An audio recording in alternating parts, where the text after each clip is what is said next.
You are listening to the MVP Podcast. What is going on, MVP Podcast listeners? It is your host, Mitch Gibson, joined by a very special guest and a very special friend of mine, former competitors in college sports. We'll get into that here in a second. Mr. Danny Lawrence comes to us from Columbus, Ohio. What the hell is there to do in Columbus, Ohio? What is there to do what's in the Columbus? most fun thing to do in Columbus, Ohio? The most fun thing to do. Honestly, if you go to the Huntington Park, watch the Clippers play. So just so you guys know, it's a minor league baseball I was team. about to say the LA Clippers. No. Los Angeles. No, but is it the most fun? It's up there. But dude, it's a blast. It's just like minor league feel. Stadium's always just filled to a brim. It's awesome. So now that were you born and raised in Columbus? Yeah. Born and raised in Columbus. Born and raised. Let me ask you this question. Now that you've been here in Indianapolis, Danny's been down here in Indianapolis because by the time that you would have, this episode comes out, you will know that InsurTech 2023 is going to be right here in Indianapolis, Indiana. That's right. And Danny's in charge of the Agents Night Out event. So where are we going to party? Where are we going to have fun? The after party, the after party. Yeah. Danny's in charge, so if it sucks, it's on him. So just remember that. But now that you've been in Indianapolis for 2 days, would you rather have Indianapolis or Columbus? Honestly, Indianapolis. I would agree. Really? For sure. Yeah. Wow. Dude, I love Indy. Well, I'm not gonna lie, it's great, it's huge. But I was here for the Indy 500. Correct. Which is and I was May. here. May. Yeah, it was May. It was before COVID. But it was like the parade and stuff. Got to experience that. Good. I mean, Indy's great. It's a large city. Like Columbus, it's like there's downtown, but then there's like sections outside. Sure. You have to go there, do things. So Indy, it's all condensed. You can like do everything. So I love it. It's pretty fun. It's pretty fun. So now that we just kind of went off the beaten path, ADHD, our listeners know that. So if I get off the beaten path, I apologize at any point in time. But this is my show, and if you don't like it, then don't listen to it.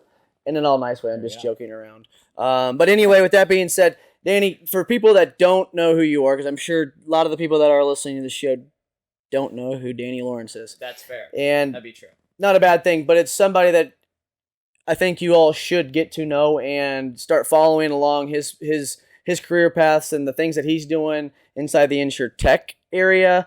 He's very interested in that, I guess, part of the industry, and it's continuing to expand. Very curious. Very curious to see how it comes out. So Danny's the guy that you need to pay attention to. But Danny, for those that don't know you, have never met you before, who is Danny Lawrence? Kind of how did you get into the industry, and why was that the path that you went? Oh yeah, great question. So started off actually at a company called a value add reseller, right out of college. You're coming out of college, you're like, dude, what do I do? So for some people, I didn't know what I wanted to be yet. So started off like basically adding value to like desktops or like software, like, imaging laptops and desktops. So basically what it means is just providing a service for other companies. Okay. And basically what I was doing was just like POs, logistics, making sure things got there on time. But I didn't know what I wanted to do. So like I did that for like 3 years, and at that it was a crossing road. And this was right before COVID happened, which is this would be a blessing. You guys will know why I'm saying this in a second. But I had an opportunity to go in medical sales. So the reason why I was interested in that route is because college athletes and pro athletes typically go that direction. Sure. Not typically, but there's like a whole cult kind of that go that direction. So I was thinking about going in there. I was approached by a guy, but then I was actually approached on LinkedIn by Agency Zoom, right? So and we'll get into that in a second. And ended up deciding to go the route with Agency Zoom. Long story short, I felt like in technology, love technology. I'm always curious about like things that are coming out, like how it's implemented, and everyone. Which everybody has an issue with right now. I feel like like how in the heck do I have this technology?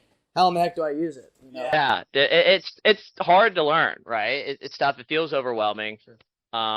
But once you're like involved in it, dude, it's so cool. Like there's so much that you can do with it.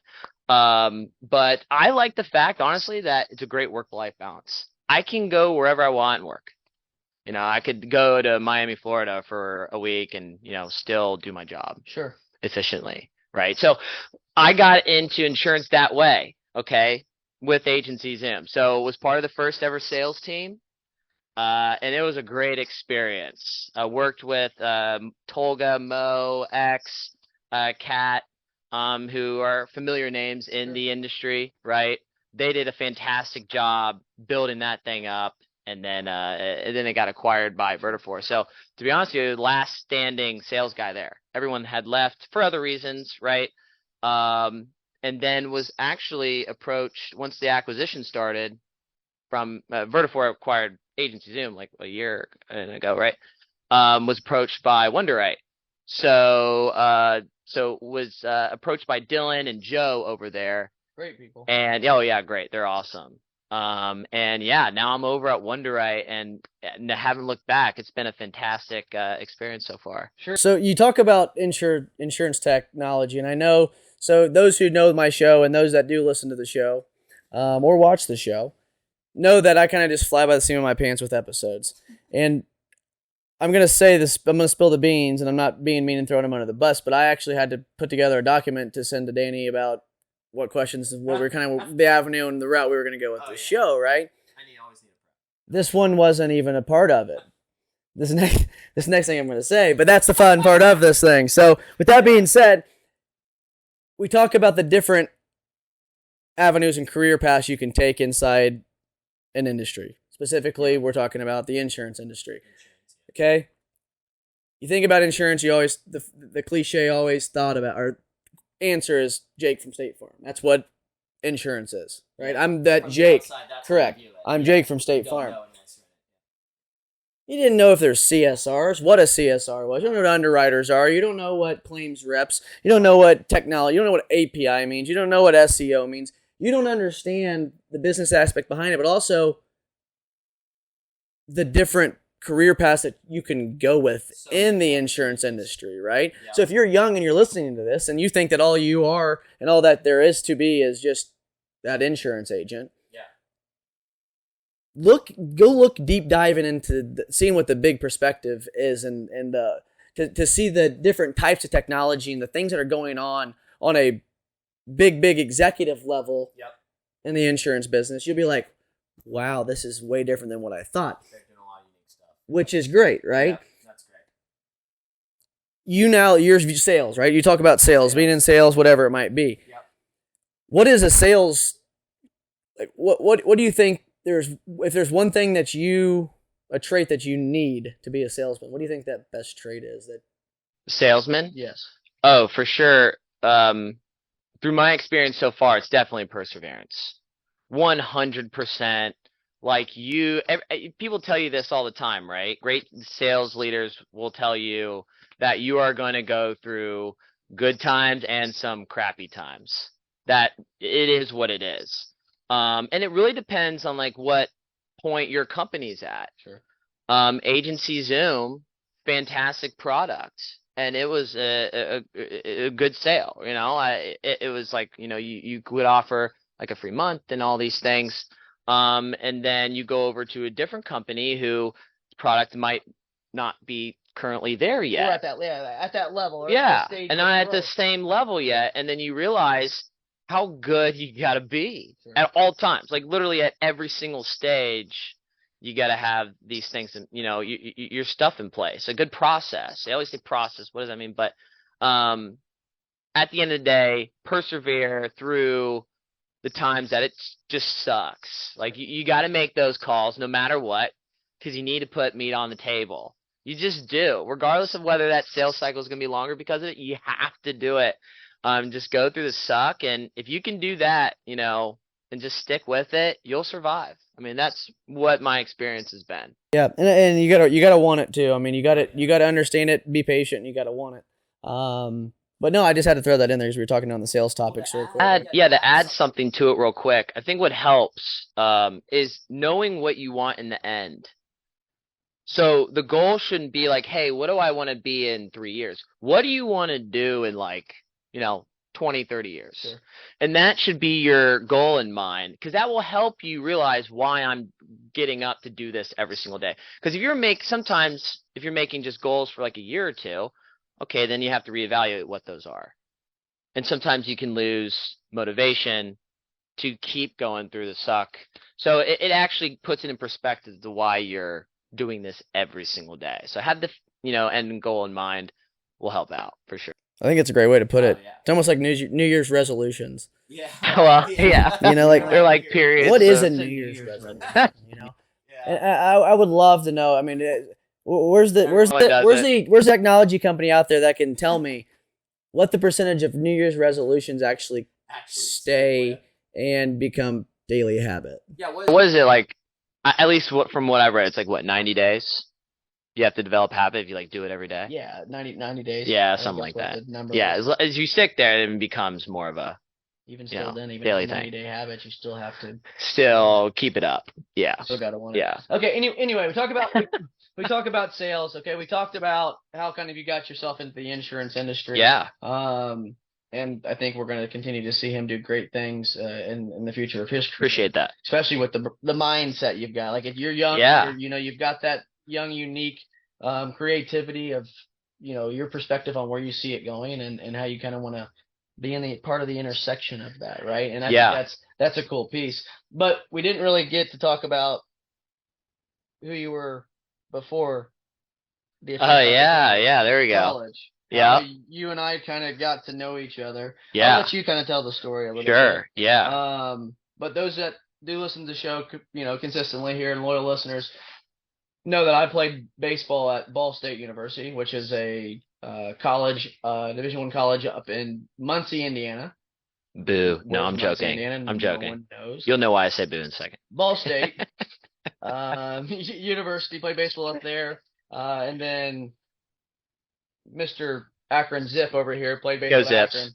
Go Zips. But yeah, I'll let kind of Danny tell that story of how we kind of first kind of met each other, and then it was like a small world. Next thing you know, here we are sitting on the couch and I know, yeah. Podcast. Yeah, by the way, thanks for hosting me, Absolutely. for showing me around Anytime. and showing me your spot and everything. Anytime. But actually when I came out of high school, went to junior college first. I call myself a JUCO bandit. So That's a baseball term. So just so you guys know, JUCO bandit, there's typically three reasons why you go junior college. One, because of grades. Maybe you were a guy coming out, I played baseball, the Arizona Player of the Year. All right? Player of the Year, guys. He's going to U of A, like 85% scholarship, and it was the year that they won the national title. Okay. He got his scholarship taken away because he got all F's in a D. Okay? All F's in a D. All right?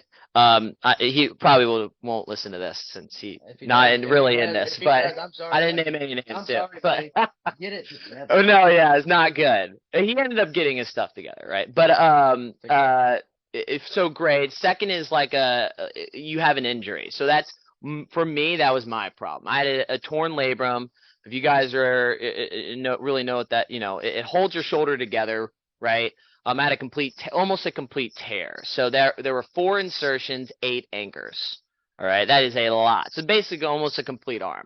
So had to go through junior college to gain that strength back to maybe getting to what my goal was at the time, of Division I. Out of high school, you think that's like the above all be all, but if you didn't have dreams to play at the highest level of college, yeah, I mean, what was the point? Right. You have dreams of it. Yeah, you have dreams of it, but you get guys who play pros everywhere. The third thing, it's academics, injury, and then it might be guys on the bubble.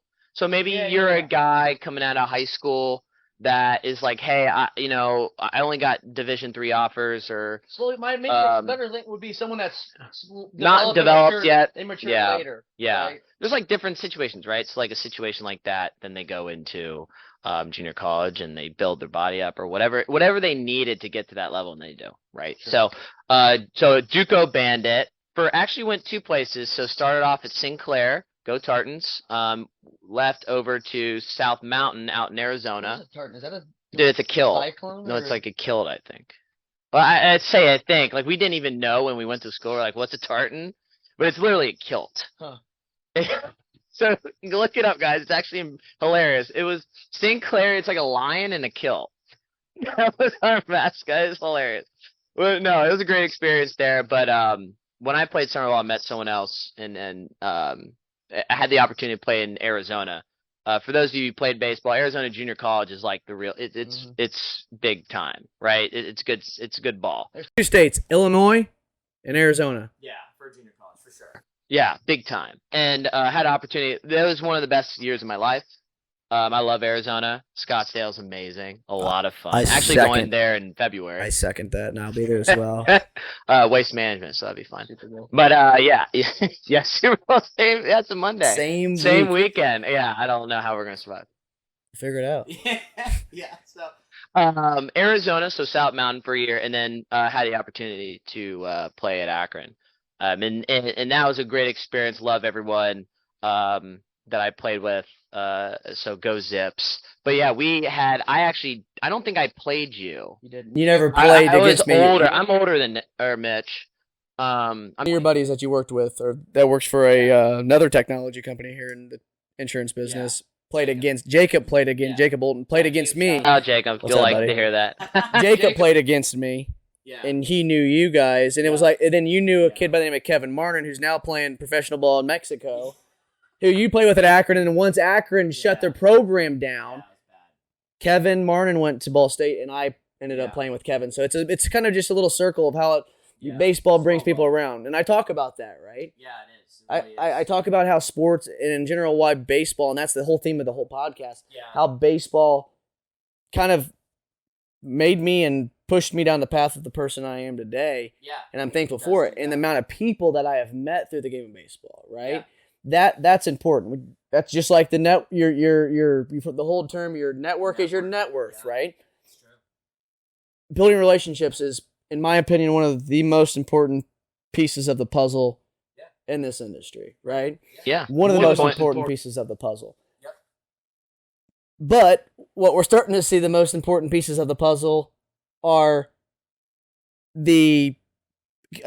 putting your technology and your agencies up with the technologies of leading agencies, the frontliners, the big dog, the massive mega agencies. How do you compete, right?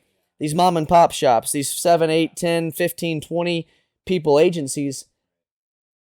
What else we got to start focusing on?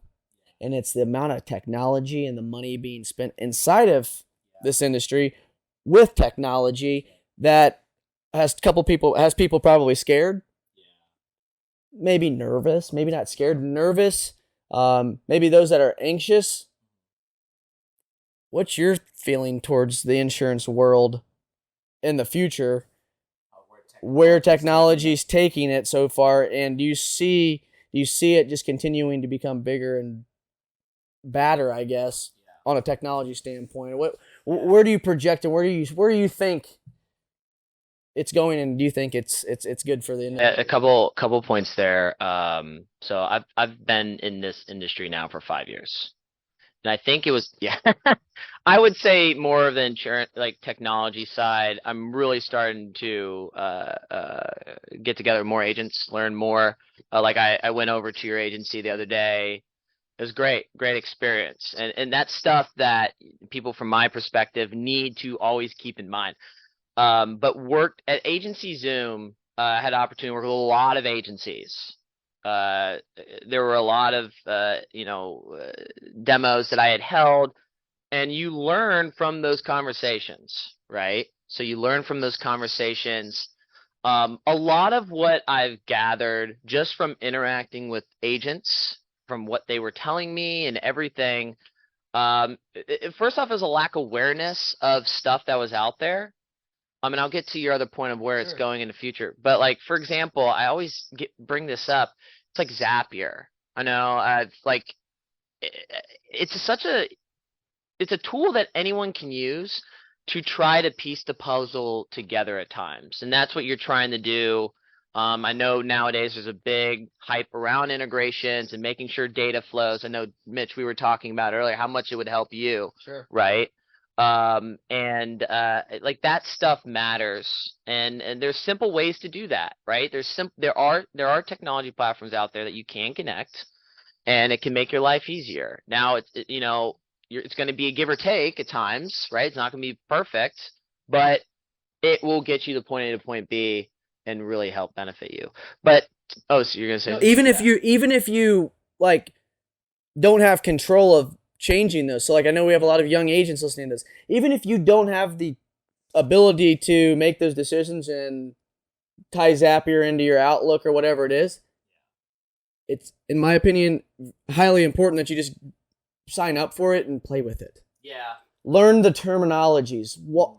The more you understand how that Zapier works and APIs and this and that, it's stuff you need to know. That's stuff you need to know now, because if you learn it now and you continue to, I guess, adapt with it as it grows, you are going to be here and your competitors are going to be here. Yeah, that's a good point. If you're aware of what, first off, Zapier, in just a short sense, helps piece two technologies together. Now, we don't need to go too in-depth into that, but you need to be aware if you're having like a demo with another InsurTech like myself, they bring up Zapier. You don't, now so you don't feel overwhelmed. That's the point I was making, is that you need to be aware of these things so you don't feel overwhelmed. Sure. The second part, how I'm going to answer, is where the industry is going. Really, I believe it's more of a collaboration between all channels, right? Good example would be when Ivans was able to connect the carriers with management systems. There was a collaboration approach there. So I do believe that the more collaboration we can get across the board between certain sets of technologies or between different companies to bring us data and to be able to actionably use that data, I think that is where this is going. That's where it needs to go. To benefit insurance agencies. And I think, honestly, it benefits all parties. Yeah, it does. Yeah. I mean, just if there's anybody that wants to write more business than the agency and the producer, it's the carrier. Yeah. Right? Right. And carriers, you see it with the carriers that you have. And there's nothing against it, right? Because there's still the old style agencies that are still going through the NCCI binders that shows the work comp class codes that I showed him for the first time yesterday. He couldn't believe it. I couldn't believe it. That's how some people still to this day look up NAIC or NCCI codes for workers' comp or liability or any type of class codes. I'm sorry that you guys have to deal with that. I really am. Well, they don't have to now, but it's better now. But there's people that are. But yeah, I don't even know where I was going before I got off that. But anyway, like the technology piece in general is something that you can't ignore. I mean, we're pretty hybrid at our agency, I would say, and you saw why. Yeah. And it's not a bad thing, but it's like, do you guys use? He asked me, do you guys use Slack? Yeah. I did. No, I don't. No, we don't, because Don't need to. everybody's in the office for the most part all the time, right? You just walk over next door and just say something. Right, or I can call. It's not we got people here, there, and everywhere, and that's not every business, right? So you can see why we don't need some pieces of technology, right? And I think for you as an InsurTech guy, literally spending a day inside of someone's office, so helpful. just hearing them talk, and me showing you how I go about things when I get a piece of new business on a commercial client that needs apped up and needs supplementals. You're like, huh. Like you could just see, I could just see his brain kind of just starting to, move around, like getting creative with it. But that's, I think we all don't know how insurance technology works or independent technology works. We don't ask for the help. I don't think to you guys, right? You guys don't ask us to come spend the day in our office too much. No. But that's also because there's really no need to. Yeah. But we also as independent agents need to understand how you guys do business, how your guys' technology works, how it works with others, the collaboration piece, how it works with carriers, and how it can benefit your agency, save more time, save money, and write more business. I agree with that. There needs to be more awareness. Just be like the fact that I came over and just sat and just listened to who you were talking to, and just watch what you do on a daily basis, right? I think that was important for me to understand. Now, I think it's also good to understand from an agent's point of view, come over and see how these things are built out. Sure. I mean, there's a reason why these tech companies, they have to raise a bunch of money. I mean, it's not easy. If it were easy, it'd already be out here, right? So these companies are building all, getting all this capital to build out tech to make it easy for you to do your job, to make it a better experience for your client. That is what it is. I mean, for an example, and if you're an agent listening to this and you've been an agent for the last 5 years or 4 years, even the last 24 months with some of my carriers that we write for, how many of them can you now quote bindable business? How many more classifications do you guys have access to quote more bindable business? I guarantee you a lot more now. That's the carrier spending the money to invest in technology to make it easy for the agent to write business. Yep. Right? They want to eliminate how long it takes from a new client intake form to the agency, from applications to sending it to underwriting, to waiting for underwriting, to waiting for approval, waiting for inspection. They can do this all now within a 25 to 30 minute span by you, the agent, inputting it and doing all the frontline underwriting. It's changing everywhere, right? It's changing everywhere. I'm sure you guys are seeing it on the tech. You guys change daily, I'm sure, especially on a growing product. Yeah. The one thing that's good you actually bring that up. Technology companies that are coming up nowadays, I heard this best from someone who's a very, very smart individual, that you need to be able to adapt to what the different trends are going to be in the future. Like, you have to be adaptable, because what is today, right, is going to change in a year from now. You said it best about the market, Mitch, about how the market's changes all the time, right? Absolutely. So it's the same with technology.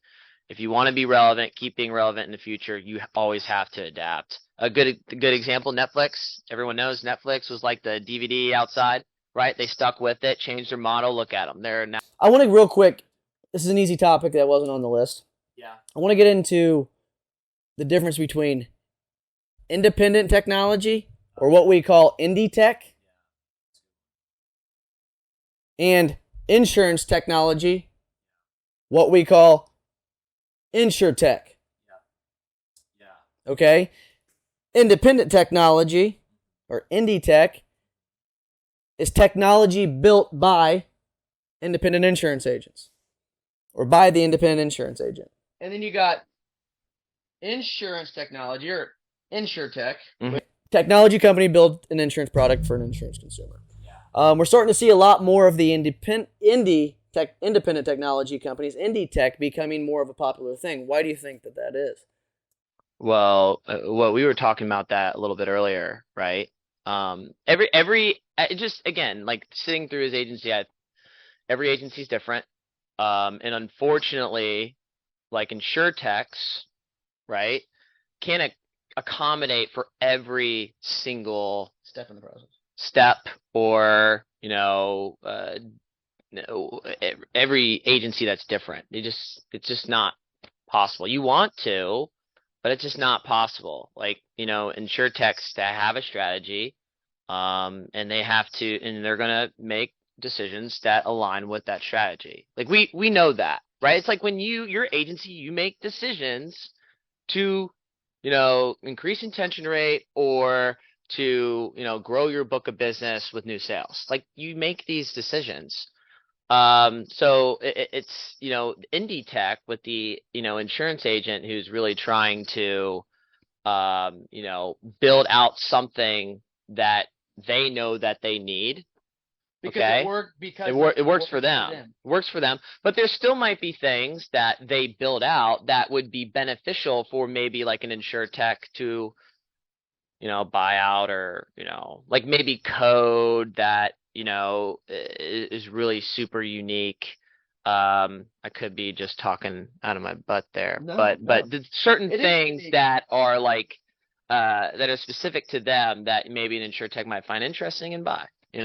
So it goes both ways. But I understand why agencies are like, dude, like I want this to be the way that I want it. I want to go out and build my own thing. I met a quick example. Met an agency out in Columbus.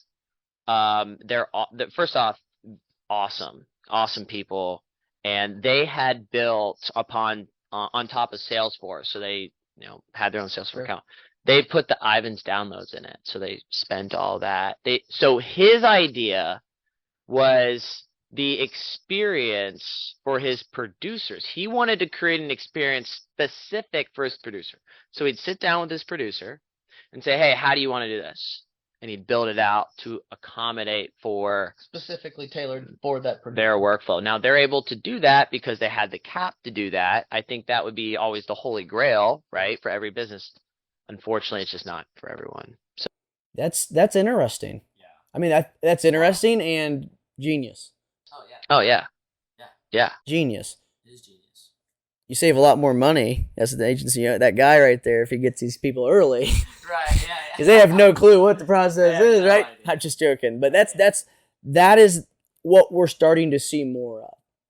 Agents becoming more creative, Yep. having the opportunity to become more creative within the agency, not just for themselves as well, bringing new topics, ideas Yeah. to the attention of your agency owners. Right. Let's talk about that for an example. Okay. Because I kind of don't have any empathy for the people that say, "Oh, I can't ask my agency. I don't make those decisions. I'm never going to be able to get that." Okay. That's BS. So what example? Give me real quick. An example. Yeah. I'm going to use it because you're sitting right here. Yeah. Say I wanted Wunderite. I did do this. Okay. This is a true example, testimonial. Say I wanted to use Wunderite, Yep. and my agency didn't have it. Mhm. I demo it. I knew how big of a helpful tool it was going to be for me to produce more business. Yep. Right? Yeah. And on top of that, it could also help the other agents in the office. Okay? So what I did, instead of just saying, hey, Mr. Owner 1 and Mr. Owner 2, can you look into this and see if you think we can benefit from this? No, what I did was I showed them how it would benefit to us and me. Yeah. Right? That's tough though. It's very tough. Yeah. But if you want the product, Right. if you are that passionate that it's going to work and help you sell more business, I would hope that you would have your agency owner would be right there with his arm around you, helping you make that happen. Well, it's also. But you got to show them how it's going to work. If you just say, we need this, okay, why? How is this on paper, maybe? How is this going to help me? Yeah, well, yeah, that's a good point. Also, if I'm a salesperson, I have to arm you with that. Not only do a demo, but arm you, give you the ammo to present. Correct. But also it has to be, you got to get in sales, it really is. You have to make that person, really get excited, right? And arm them with the ammo to go in and do something like that, right? So that's extremely important, and that can be hard to do, right? From a sales, if I'm selling something to someone else, that can be tough to do at times. If you're calling out of the blue, you got to build all this relationship. It can take a lot of time to build something like that. On the other side of that, Yeah. so there's option one you could do is, like I just gave you the example, take it to your agency owners. Or how about this? If you have the extra, whatever the product price is, $20, $50, $100, $200, $300, Yeah. and you need it that bad, and it's going to make you write that much more insurance, just buy it, show them how it worked, say, hey, I bought this on my own. I wanted to show you guys as an example, and this is how it's okay. Great. Would you guys mind be paying for it? That or not, you're still making more money than what you did without it. You feel as if it's an investment for Right. you. Yeah, that's You've got to invest in yourself. that is something that took me a while to get a hold of, is really to understand that I need to make an investment in myself in order to Sure. really make a change. Get out of your comfort zone, all these things. So I'm gonna be transparent. I told you about Skillway, Yeah. and shout out Skillway if they ever listen to this. But I love my experience with them. Just so you know, they're like, it's sales coaching. It really is. Everyone needs a coach. Like, I don't want to keep going back to sports, but you tend to always do just because it was such an important part of our life. But I had a coach. I mean, I'll be honest with you, I wouldn't have been any good if I didn't have someone guiding me, right? And I always think it's good to have someone who feeds you other ideas that maybe might be more relevant. But hey, I might not see something that I suck at. I might suck at something, right? And they would tell me that I suck at it. No one's going to tell me unless they do. So I think, we all need a coach in that sense. But my point is, you need to invest in yourself at some point, whether it is coaching or whether it is technology, right? To get the job done. And at the end of the day, for you guys, it's make your client happier. That's it. I mean, that's all we can do. I mean, the golden rule is always treat others how you want to be treated. There, and that's. I mean, dude, I can't even explain to you the importance, and I say this all the time, of mentorship, of asking for help, asking for advice. I've told the Bradley Flower, I knew how I kind of got started in the podcast realm anyways, was asking Bradley Flowers for advice, how I get started. Told me how to start the local podcast. I told him that story earlier. Yep. Can't be afraid to ask. If you're in sales and you're afraid to ask something, you're not supposed to be a salesman. Yeah, you can't be afraid of failure there. What's wrong with asking? You never know. Like you asked, and hey, look at you now. Scared, you're going in scared to ask for the ask. Yeah. Scared to get told what? No. Not happy to reject. Get told yes. Yeah. Right. You never know. What if they say yes? Why are you thinking so negatively? We're all wired that way to think negative. Yeah. Right. Be headstrong. All right. I've taken enough of Danny's time. Won't be the last time you hear Danny on the show. Danny, you're not getting out of my rapid fire questions yet, so don't think you're getting out of here. But with that being said, not the last time you'll hear Danny on the show. We're not going to spill the beans too much, but you're going to start hearing Danny potentially maybe once a month on the MVP podcast. Yeah. Doing nothing but talking about insurance, tech, indie tech, talking to InsurTech and indie tech people. It could be anything. He's going to be talking all things, maybe even some integration stuff. How do I integrate certain things? What integrates with what? I don't know. I'm not an InsurTech. How do you piece the puzzle? It really, at the end of the day, you need to be told it, right? People need to be aware. How do you put the pieces of the puzzle? That's all it is. Just awareness, right? Because I talk to a lot of people who just don't know, and that's fine. You should be thinking towards. That's how you should be thinking towards your processes and how I can streamline and make my processes more simple, smooth. With the use of insurance technology. There's a lot of free things out there too that you guys don't understand and know about. But we will get into more of that as we go towards the path of Indie Tech 2023 and indie sales. If you're a young agent, 35 and younger, real quick, young agent 35 and younger, go to IndieTech2023.com and make sure that you sign up to receive alerts. I'm going to do a indie sales conference, one-day event. Might be 1.5 days. Not too sure yet. Just depends on how much we get done in that first 24 hours. But 50 agents, invite only. It'll be day one of Indie Tech 2023. We're going to kickstart it off. We've got a really cool place for the night out event for young agents. If you want to be a part of that, make sure you go to Indie Tech 2023 or shoot me an email, mitch@mitchgibson.com, and we will get you on that list or waiting list until we put tickets out on sale. But with that being said, I'm going to finish this fire episode with 5 rapid fire Now I'm nervous. questions. Now I'm nervous. 5 rapid fire questions. I've got a nervous Danny Lawrence. And to kickstart it off, Danny, what is your favorite color? Oh, orange, hands down. Favorite flavor of ice cream? Dude, I gotta say, wow. I think it is cookies and cream. I had to think about that for a second. Next question. Now that everybody knows I love Oreos and milk, if you could visit anywhere in the world for vacation, where would you love to go? Ibiza. Why? Because if you know me, I have to say this. I love electronical dance music. EDM. Love it. Oh, great. Ibiza, baby. Love it. If you could spend 24 hours with anyone, dead or alive, who would it be? Babe Ruth. You want to know why? That dude was he was bad. like good bad, Like fire. like amazing. Like a guy would show up with a cigar before, you know, he's smoking. The Great a cigar Bambino. before- Yeah. What is your favorite quote? Oh gosh, I'd look this up beforehand. Wait. Here. Hold on. Wait, I pulled Bring your it. phone out and Here, look something here, up. Wait. Failure. Yeah, failure is not the opposite of success. It's part of success. I like that one. If you could spend 24 hours with anyone, You okay? dead or alive, for Okay. fun, Oh, for fun. who would it be? Played in the Flubber movie.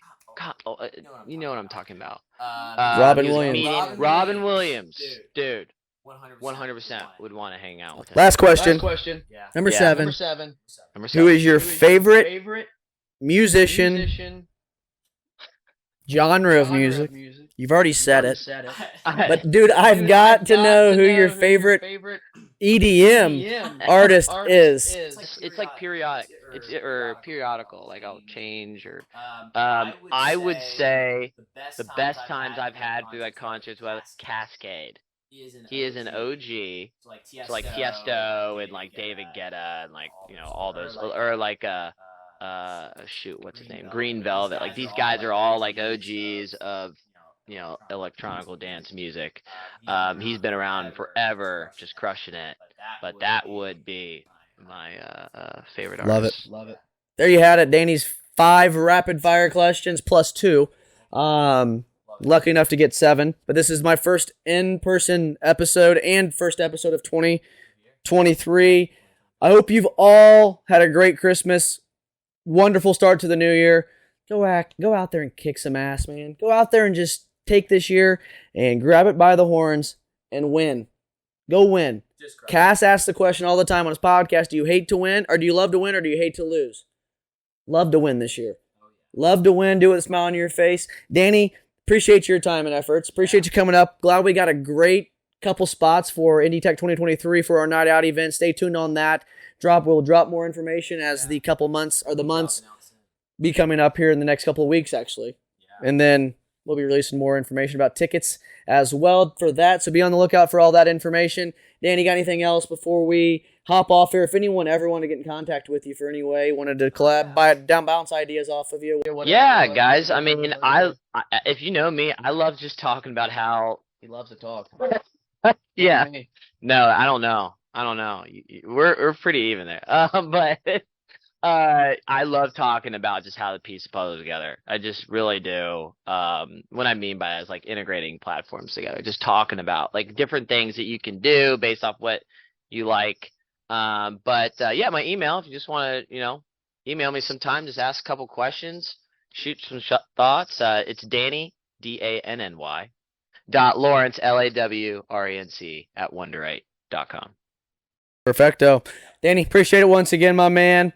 Always don't forget to subscribe and listen to this show every time it comes out. Might as well. That's what we do.